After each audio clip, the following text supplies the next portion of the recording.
Hey, you guys, it's the Flickers of Fear show. And on this one, doing something a little different, we're doing a request. And this is a movie I had legit never ever heard of. So I'm really glad that it was brought to my attention because this was like a really cool, weird ass movie from the 1970s. And it's called The Shout from 1978. Now, supporter and friend of the show, Rob Levinson, who is also a filmmaker, so please go and check his stuff out. He actually sent me a link to this film, which you can watch for free on YouTube, or at least you could at this recording. I think you can also watch it on the British Film Institute website, as far as I'm aware, because I think Mark Kermode talked a little bit about it as well. This movie, I'm just like amazed I never heard of it because, like I said, and I've said this many times on the show before, but probably, if somebody put a gun to my head and said that I had to pick a favorite decade for horror movies, it would probably be the 70s. And mostly that's just because they had a real vibe to them. And also some of them were just like so weird and like off the wall. I mean, there was just so much interesting shit going on in the 70s. And I just keep stumbling across all of these movies that were made back then that I had never heard of before. So it's just kind of like the whole decade was just kind of an embarrassment of riches. And I'm really, really surprised that I had never heard about this one because it actually did quite well. I think it got in the 1978 or 1979, I think it got the Grand Jury Prize at the Cannes Film Festival. And it has some pretty big, like, British stalwart actors in it. Alan Bates is in there, who was also, well, he was in a ton of stuff, but he was in Zorba the Greek. He was in Women in Love, the Ken Russell movie, among many, many, many other things. This also has John Hurt in a starring role. Susannah York also has a very young Tim Curry in a small role. And interestingly, a very, very young Jim Broadbent was in this as dude who falls in a cow pie. Like while he's playing cricket. So there's that as well. I didn't even recognize him actually. So this movie, it's set in the UK. It's set in England, and it was shot in Devon, I believe. And it's from a short story that came out in the 1920s, either 1924 or 1926. I couldn't get a handle on that, by Robert Graves, who was a British writer. However, the director of this is a Polish director, Jerzy Skolimowski. And he did a bunch of movies, I believe, in the 70s and 80s that were set in Britain. He did one called Moonlighting. He did one called Dead End, or Deep End, rather. And notably, also, he was the co-writer on Roman Polanski's first film, Knife in the Water, back in the 60s. And he was kind of known for doing these sort of weird, like, art house type of movies. And this one is kind of like that, too.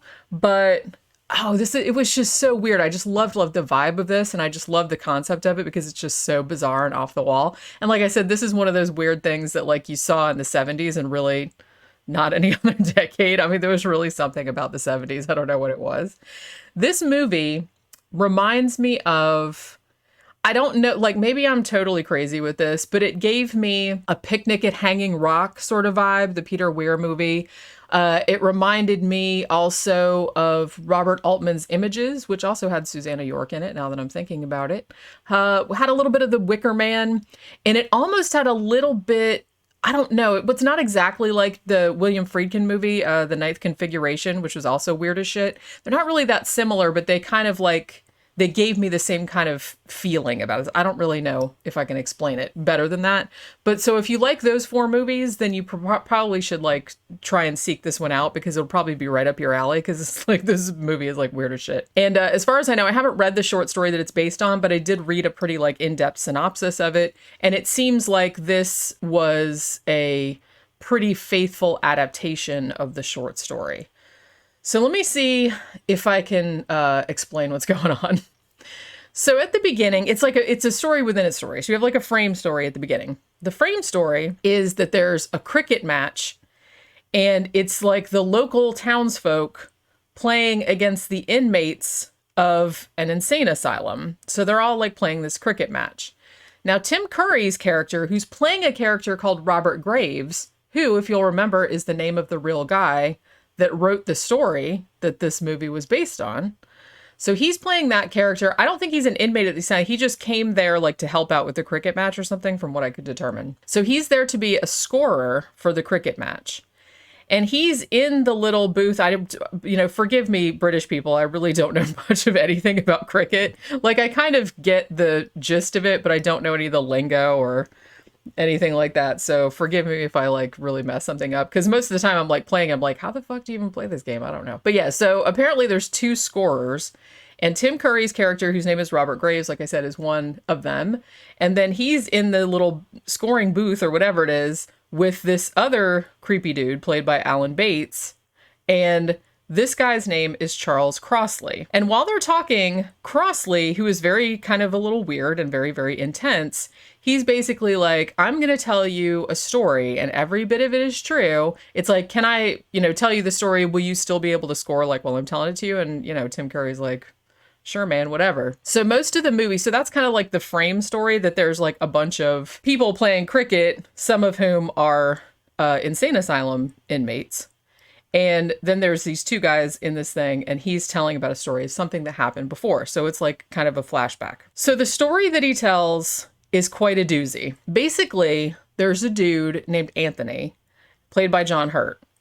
And him and his wife, who's played by Susannah York, they kind of live this idyllic, like English countryside sort of existence or whatever. Now it's implied, actually, I don't even know if I'd say implied. It's pretty obvious that John Hurt's character, Anthony, is fucking around with the wife of, I think he's like the shoemaker or the cobbler or whatever, like in the village.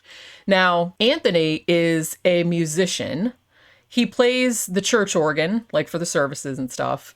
And he also seems like he's like an experimental musician, because he's always, at first, like when they showed him like in his studio, I thought he was like a Foley artist, because he's, he's doing stuff that like Foley artists would do. Like, hey, I'm going to like have a tray full of marbles and put water in it and like roll in front of a microphone and stuff.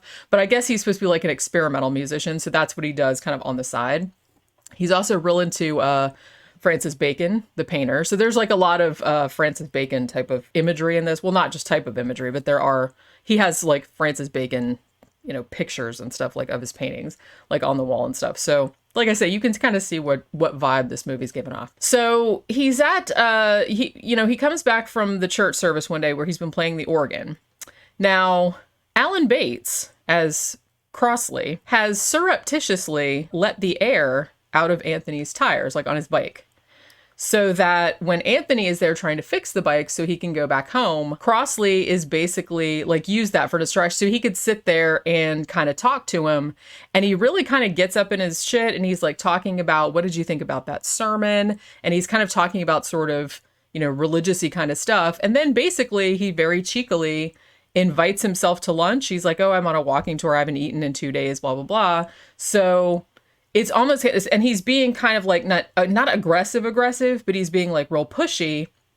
And Anthony's just kind of like, okay, whatever. So he brings the dude to his house for Sunday lunch. So, they have the roast and all that. So he sits down to eat. And even though he says he's really hungry, he only eats like this tiny little potato or whatever.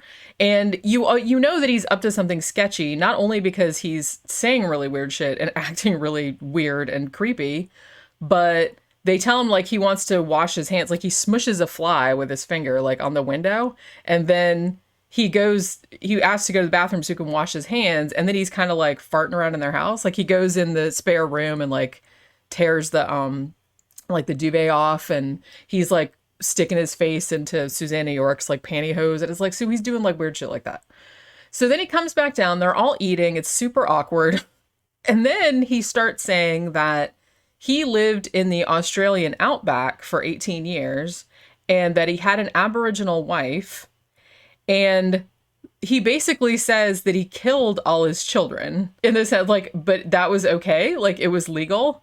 And he has like this big long, and then he starts talking about how he learned essentially like Aboriginal magic, like black magic. So he can do all this stuff.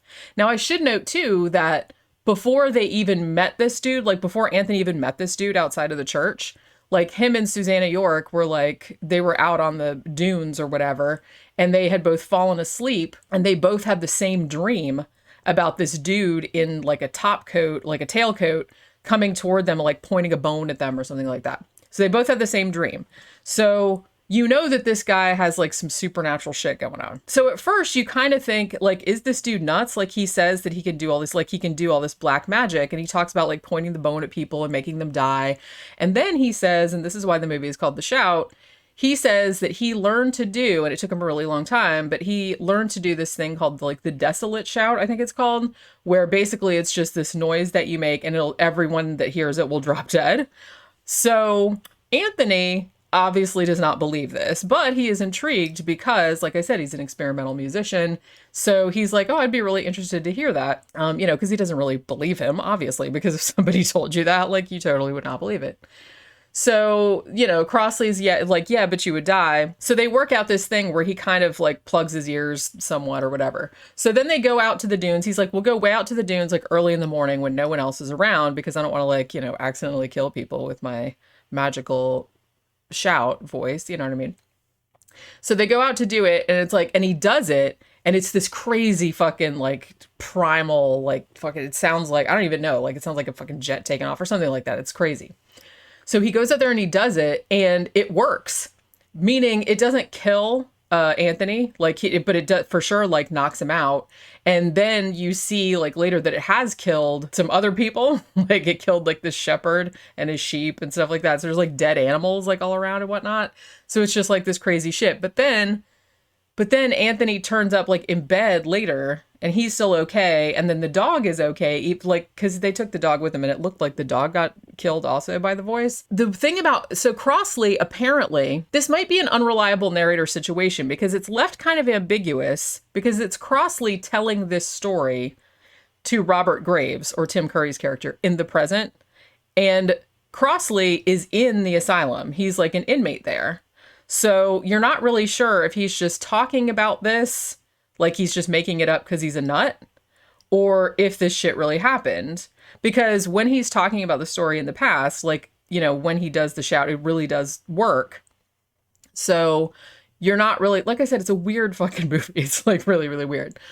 So what he does, so apparently he has not only the power to kill people just by shouting, but he also, if he has a possession of yours, because at one point he takes Susannah York's buckle, like off her sandal, and he buries it somewhere.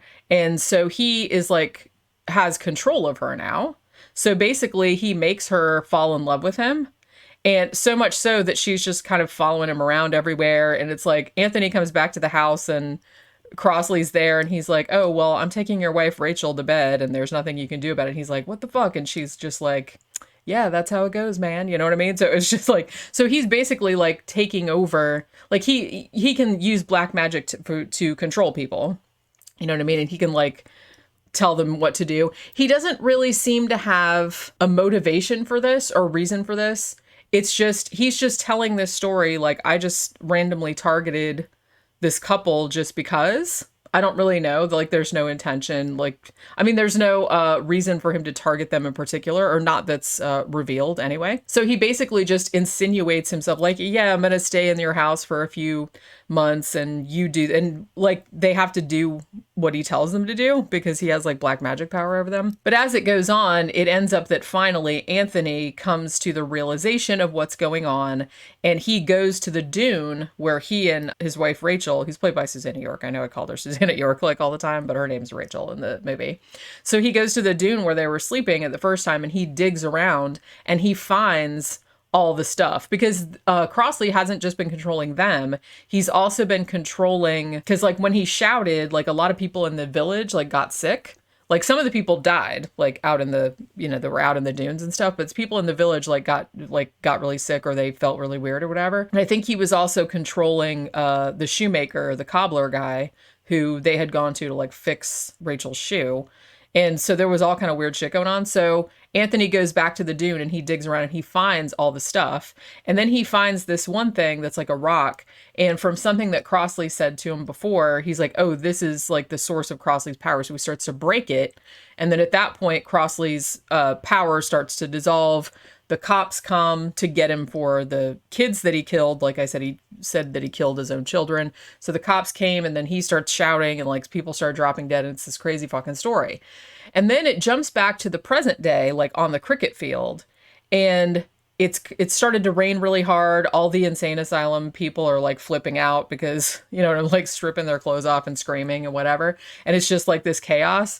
So you don't really know, like, it does seem like, so Crossley is like freaking out and he's like, I'm getting ready to like shout or whatever. And at this point, like, Tim Curry's character is kind of like, don't, because now he kind of believes it. But what ends up happening is that lightning strikes the scorer's little building there and ends up killing Crossley before he can shout. So you never really knew if his shout actually could kill people or if he was just a crazy person that just thought that. Because I should note that 2 of the inmates at the asylum who were playing the cricket game were John Hurt and Susannah York. So you're led to believe that if this shit really happened, then the craziness of what happened like ended up with both of them being put into the asylum. But it could just be that Crossley is a nut and he's just making up this story about them for whatever reason. So like I said, if that description of it sounds like it's a weird movie, and it's like really, really, it just had this really cool, like, unsettling, kind of vibe to it. It's kind of like there was even bits where like a little bit was like slow motion. I will say that I think the best thing about this, I mean, other than the acting, which is great, but the best thing about this is the sound design. And that's like what a lot of people, because like I said, it's kind of about, the movie being about this guy that can shout and kill people. And the character of Anthony being a musician and being an experimental, doing sound effects and stuff like that. I should note that there's like 2 guys, what's their names? Tony Banks and Mike Rutherford from Genesis. They did a lot of the music and sound design for this. So it's really like a cool, so if you like, there's not a lot of them, but it's like a kind of a subgenre of horror movies that are sort of based around sound, then this is probably one you want to check out. Because I'm not saying that that's not like the overriding. I mean, there's a bunch of other shit going on too, because Crossley doesn't just have the, the shout that kills thing, but he can also like just control people by just like telling them what to do, because he has, an object of theirs that he is able to like put a spell on, and he can like control you. So he has other things going on too. But one of the main threads that runs through this is the power of sound, so the sound design is like really, really cool. And I think that's one of the things that makes it so creepy, because I think sound is kind of an underrated aspect of a lot of horror films. I mean, if you just want to know, you want to prove to yourself that that's true, watch a horror movie with the sound off, and it is instantly not as scary anymore because it doesn't have any of the background sounds or the music or anything like that. So I really, really like movies that explore that, like explore what can be done with sound. And so I think that this was like kind of really innovative use of that. And it's really strange because, as I said, I had literally never heard of this movie. I had never heard anybody talk about it. It's like once Rob showed it to me and I watched it and I was like, wow, man, this movie is like it's so cool and it's so weird and it's like nobody ever talks about it. I went around and I did find a few reviews of it, like on some horror blogs and stuff. Because I would call this a horror movie, but like I said, it's a psychological horror movie in the same vein as Picnic at Hanging Rock, that kind of stuff, where it's kind of like these psychological horror movies. You could argue that they aren't horror movies, but they're really kind of like unnerving. They just have this unnerving vibe to them. And this one, I think, definitely, maybe even more than Picnic at Hanging Rock, has more of a, more of a claim, I guess, to being a horror movie, because it does actually involve black magic, or at least somebody thinking that they have black magic powers. So I think that pretty much qualifies. But yeah, as I said, thank you very much to Rob Levinson for sending me the link to this, because it's rare to for somebody to come up with a movie that I haven't seen or at least heard of. And this is one that I never seen or heard of, even though I really, really like British cinema. I really like British horror movies from this era and earlier. So I'm really shocked that I had never seen it, especially since it has so many big stars in it. And so thank you very much, Rob, for pointing this out to me and asking me to do a review on it, because this one was it's kind of like a hidden gem, So as I said, it's on YouTube for free. The quality isn't fantastic. As far as I know, I don't think it's gotten like, remastered or anything like that. Maybe if you have access to the British Film Institute, the BFI or whatever website, and you can watch it, there might be a remastered version on there. I'm not real sure. I don't know really how to go about watching that. I saw the Mark Kermode introduction of it because that was on YouTube, so I watched that. It's only a couple of minutes long, where he was kind of talking about it. But yeah, so this is definitely one that if you like weird 70s cinema, like I said, if you like Picnic at Hanging Rock, Images, sort of Wicker Man-y, sort of, in the sense that it's supernatural elements perhaps introduced into, the idyllic English countryside type of thing. That's how it's similar to The Wicker Man. But if you like movies like that, then definitely check this one out, because I feel like I had never heard of it, and I know probably a lot of other people haven't either. So yeah, definitely check it out. And again, thanks, Rob, for bringing it to my attention, because I probably would never have seen it otherwise, and I really, really dug it. So that'll do it for this Flickers of Fear, and I will see you guys on the next one. Bye.